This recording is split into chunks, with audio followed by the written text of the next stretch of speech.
दोस्तों आज के समय में एक बहुत ही कॉमन प्रॉब्लम देखने को मिल रही है और ये जो प्रॉब्लम है अक्सर हमारे घर में बुजुर्ग होते हैं, बुजुर्गों को अक्सर ये प्रॉब्लम देखने को मिलती है और कई दफ़ा ये युवाओं को भी ये परेशान करती है। दोस्तों इस प्रॉब्लम का नाम है नी पेन। यानी अगर आपको जो घुटनों के जो जॉइंट्स होते हैं, घुटनों के जो जॉइंट्स के अंदर जो पेन होता है उसके हम आज बात करेंगे। आखिर जो घुटनों के अंदर जो इस तरह का जो पेन बना रहता है उसका क्या कारण होता है और उसका होम्योपैथी में क्या बेस्ट ट्रीटमेंट अवेलेबल है कि आप अपनी इस तरह की जो कंडीशन है उसको काफ़ी हद तक कंट्रोल करके चल सकें और अपनी इस कंडीशन से आप मुक्ति पा सकें। इस बारे में हम आज यहाँ पे वीडियो में डिस्कस करेंगे, क्योंकि यह जो जॉइंट्स होते हैं, जो हमारे नी जॉइंट्स होते हैं, घुटनों के जो जॉइंट होते हैं, वह हमारे वेट बियरिंग जॉइंट है। हमारे पूरे शरीर का जो वजन है उसको उठाने का काम हमारे घुटने करते हैं। इसलिए सबसे ज़्यादा जो हम कहें अगर लोड आएगा तो हमारे घुटनों पे ही आएगा। और अगर आपका वजन ज़्यादा है, और अक्सर एक और जो बड़ा कारण होता है वो होता है आपकी एज। अगर एज हो रही है तो उसकी वजह से अक्सर एज के साथ साथ आपके घुटनों के जो स्ट्रक्चर होता है उसके अंदर भी कुछ बदलाव आते हैं, कुछ वियर एंड टियरिंग होती है, जिसकी वजह से आपके घुटनों के जो जॉइंट होते हैं, नी जॉइंट जो होते हैं, उस पर बहुत फर्क पड़ता है और वो धीरे धीरे डैमेज होना शुरू हो जाते हैं। और उसके कारण आपको अपनी जो रूटीन की डेली जो दिनचर्या उसको करने में आपको परेशानी आना शुरू हो जाती है।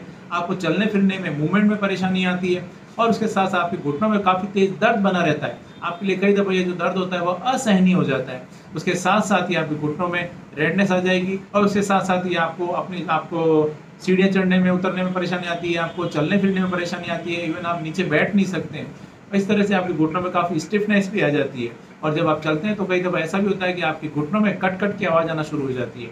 यह सारी जो कंडीशन होती है, इस सभी कंडीशंस के लिए होम्योपैथी में बहुत ही अच्छी अच्छी मेडिसिन अवेलेबल होती है, जिसके बारे में हम यहाँ पे चर्चा करेंगे। दोस्तों मैं डॉक्टर कुलदीप जहांगीर जोधपुर में होम्योपैथी कंसल्टेंट हूँ। एक बार फिर से आपका अपने YouTube channel doctor Kuldeep Jahangir homeopathy में हार्दिक स्वागत करता हूँ। नी जॉइंट्स होते हैं उसमें आप पाएंगे कि दो बोन्स होती है, वो दो बोन्स मिलकर आपका नी जॉइंट्स बनाती है। ऊपर वाली जो बोन होती है जिसको बोलते हैं फीमर, और उसके साथ साथ जो नीचे वाली बोन होती है उसको बोलते हैं टिबिया। इस तरह से जो फीमर और टिबिया की जो बोन्स होती है वो मिलकर आपका नी जॉइंट बनाती है, जो कि आपकी बॉडी का लार्जेस्ट जॉइंट में से एक जॉइंट्स होता है। और उस जो जॉइंट्स होते हैं, इस जॉइंट्स के अंदर आपको एक फ्लूइड भरा होता है जिसको बोलते हैं साइनोवियल फ्लूइड, और इसी वजह से इसको साइनोवियल जॉइंट भी कहते हैं। और ये जो बोन होती है, बोन्स आपस में रगड़ नहीं खाए और उसके साथ साथ ही इसको आपस में घर्षण से बचाने के लिए इस पे एक कार्टिलेज होती है, जो कार्टिलेज से जो बोन्स होती है वो ढकी हुई होती है। यह कार्टिलेज जो होता है बोन्स को आपस में रगड़ खाने से बचाता ही है, साथ ही साथ वो ऐसे कुशन की तरह भी काम करता है, शॉक एब्जॉर्बेंट की तरह भी काम करता है। इस तरह से ये आपके जो घुटने होते हैं, घुटनों का जो स्ट्रक्चर होता है, और इसके ऊपर अलावा इसमें और भी कुछ स्ट्रक्चर होते हैं, जैसे कि पटेला होता है, जो कि आप ऊपर का जो एक हड्डी देखेंगे वो पटेला बोलते हैं। और उसके अलावा इसमें कुछ लिगामेंट्स होते हैं और इसमें और भी कुछ स्ट्रक्चर होते हैं जो कि पाए जाते हैं, बट मुख्यतः यह जो मेन स्ट्रक्चर है वो इसके अंदर देखने को मिलता है।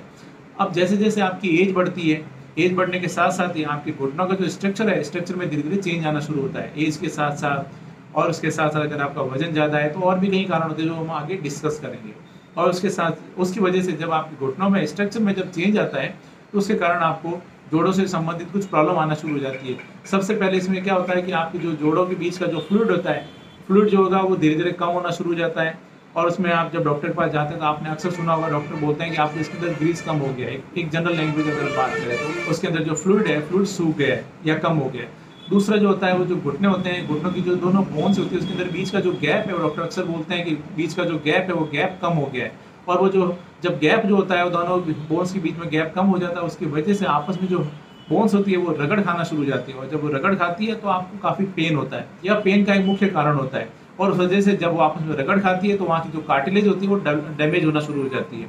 और इसके साथ साथ ही जब कार्टिलेज डैमेज होती है तो आपकी घुटना का जो शेप है, शेप भी धीरे धीरे वो चेंज होना शुरू हो जाता है, जिसकी वजह से आपको काफ़ी प्रॉब्लम का सामना करना पड़ता है। इसमें जो आपको जो घुटने होते हैं उस घुटने में आपको काफ़ी तेज दर्द बना रहेगा। उसके अलावा आपके घुटनों में सूजन आ जाएगी, आपको चलने फिरने में परेशानी होगी, आपको सीढ़ियाँ उतरने चढ़ने में आपको परेशानी आएगी। उसके साथ साथ ही आपके घुटनों में कट कट की आवाज़ आएगी, घुटनों में स्टिफनेस आ जाती है, और उसके साथ साथ घुटने मोड़ने में आपको परेशानी आ जाती है। और उसके साथ साथ ही आपको घुटनों के जॉइंट में आपको पेन और स्वेलिंग के साथ साथ रेडनेस भी देखने को मिलती है, और आपके जो घुटनों का शेप है, जैसे मैंने बताया, वो भी चेंज होना शुरू हो जाता है। दोस्तों अब हम बात करते हैं आखिर जो इस तरह का जो घुटनों में दर्द होता है, ये जो नी पेन है, उसका कारण क्या होता है।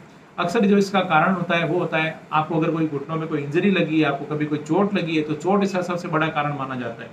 इसके साथ साथ ही अगर आप स्पोर्ट्स पर्सन हैं, आपको रनिंग में अगर आप हैं, आप एथलीट हैं, तो उसकी वजह से भी ये जो कंडीशन है, समय के साथ साथ आपके घुटनों में कुछ बदलाव कर देती है और आपके घुटनों में कभी कोई अगर इंजरी हुई है या आपको बहुत ज़्यादा रनिंग करने की वजह से भी ये कंडीशन जो है वो डेवलप हो सकती है। इसके साथ साथ एजिंग एक बड़ा कारण होता है। एज के साथ साथ आपके घुटनों का जो स्ट्रक्चर है उसमें कुछ बदलाव आते हैं। साथ ही साथ अगर आपका वजन बहुत ज़्यादा है, वजन बढ़ने के कारण भी आपके घुटनों पर जब बहुत ज़्यादा इसका लोड पड़ता है तो उसकी वजह से भी घुटने धीरे धीरे डैमेज होना शुरू हो जाते हैं। साथ ही साथ अगर आपको गाउट या आपको यूरिक एसिड की जब मात्रा आपके जोड़ों में आपको जमना शुरू हो जाती है, जब आपकी बॉडी में यूरिक एसिड बढ़ना शुरू हो जाता है, उसकी वजह से भी आपके घुटने जो होते हैं वो डैमेज होना शुरू हो जाते हैं।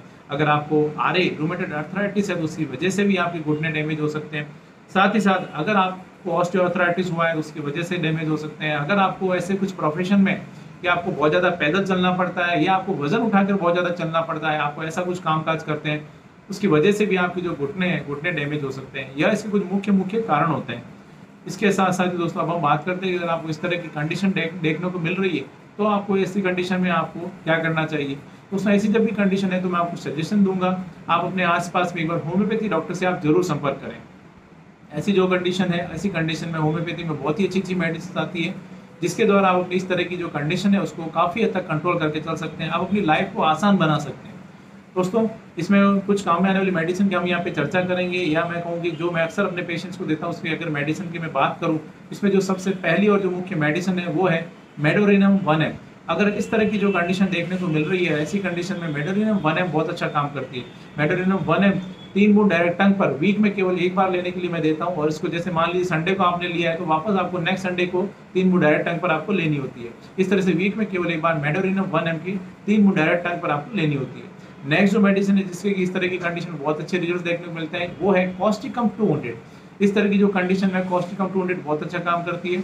कॉस्टिकम 200 को 3 बूंद डायरेक्ट जीभ पर दिन में एक बार मॉर्निंग में डेली लेने से काफ़ी अच्छे रिजल्ट देखने को मिलते हैं। नेक्स्ट जो मेडिसिन है वो है रस्टॉक्स 200। रस्टॉक्स 200 इस तरह की कंडीशन में बहुत अच्छा काम करती है। रस्टॉक्स 200 को लेने का तरीका होता है 3 बूंद सुबह 3 बूंद शाम को, यानी दिन में 2 बार 3-3 बूंद डायरेक्ट टंग पर सुबह और शाम, तो इसके बहुत अच्छे रिजल्ट मिलते हैं। इसके साथ साथ ही जो एक और मेडिसिन है जिसका कि नाम है अंगस्टुरा 30। अंगस्टुरा 30 भी इस तरह की कंडीशन में बहुत अच्छा काम करती है। इसको लेने का तरीका होता है 3-3 बूंद डायरेक्ट जीभ पर दिन में 3 बार। लास्ट जो मेडिसिन है वो है नेट्रम फॉस 30। अगर आपको ऑस्टियोआर्थराइटिस की शिकायत है, उसके साथ साथ आपके जॉइंट्स में आपको कट की आवाज़ आती है, तो वहाँ पर आपको नेट्रम फॉस 30 बहुत अच्छा काम करती है। नेट्रम फॉस 30 को लेने का तरीका है 3-3 बूंद डायरेक्ट जीभ पर दिन में 3 बार। यह इसकी कुछ मुख्य मुख्य होम्योपैथी मेडिसिन है जिसके कि इसमें इस तरह की जो कंडीशन होती है उसमें चमत्कारी रिजल्ट देखने को मिलते हैं। लेकिन जैसा कि मैं हमेशा आपको बताता हूँ, आप कोई भी होम्योपैथी मेडिसिन लें, हमेशा अपने चिकित्सक की सलाह अनुसार रहें तो बेहतर रहेगा। सेल्फ मेडिकेशन ना करें। दोस्तों ये एक छोटी सी जानकारी थी घुटनों से संबंधित प्रॉब्लम के बारे में या नी पेन के बारे में, जो आज मैंने आपके साथ में शेयर की। मैं उम्मीद करता हूँ आज मैंने आपके साथ में जो भी जानकारी शेयर की है आपको ये पसंद आई और आपके लिए फायदेमंद साबित होगी। इसी तरह मेरे साथ जुड़े रहें, इस चैनल को सब्सक्राइब करें और बेल आइकन जरूर दबाएं ताकि मैं जैसे ही कोई नेक्स्ट वीडियो अपलोड करूँ आपके पास उसका नोटिफिकेशन आ सके। Thank you.